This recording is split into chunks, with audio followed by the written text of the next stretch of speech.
J'accepte donc que ma belle-mère, que je hais, qui est une salope, figure sur ce carton.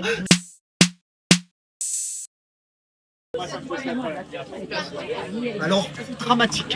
Problème insoluble, dramatique. Les deux belles-mères veulent figurer sur le carton d'invitation. Catherine adore sa belle-mère, qui l'a quasiment élevée. Bon, elle la veut sur le carton. Elle la veut. La belle-mère n'envisage pas. Et c'est normal, la mère est morte, de ne pas figurer à côté du père. Moi, je hais la mienne.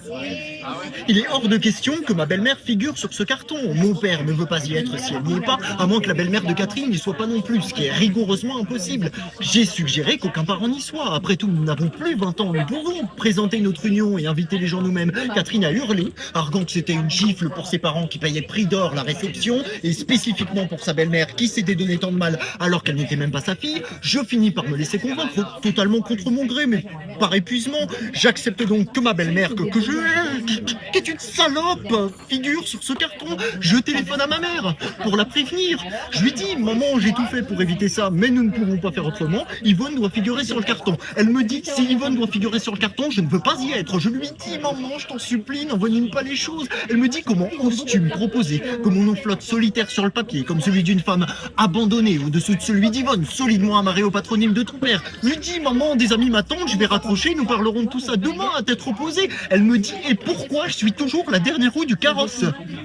Mais comment ça, maman, tu n'es pas la dernière roue du carrosse? Bien sûr que si. Quand tu me dis n'envenime pas les choses, ça veut bien dire que les choses sont déjà là. Tout s'organise, sans moi, tout se trame derrière mon dos. Et j'ajoute, me dit-elle, le clou, hein, pour un événement dont je n'ai pas encore saisi l'urgence. Maman, des amis m'attendent. Oui, oui, tu as toujours mieux à faire. Tout est plus important que moi. Au revoir. Elle raccroche. Catherine, qui était à côté mais qui ne l'avait pas entendu, me dit, qu'est-ce qu'elle dit?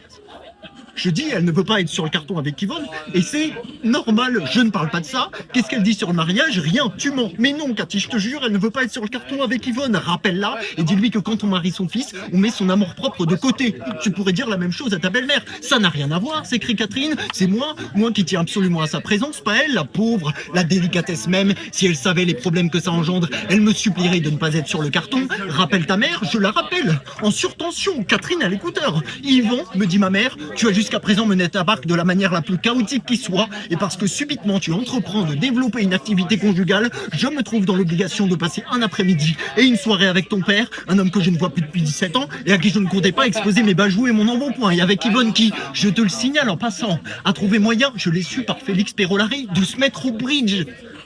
Ma mère aussi joue au bridge.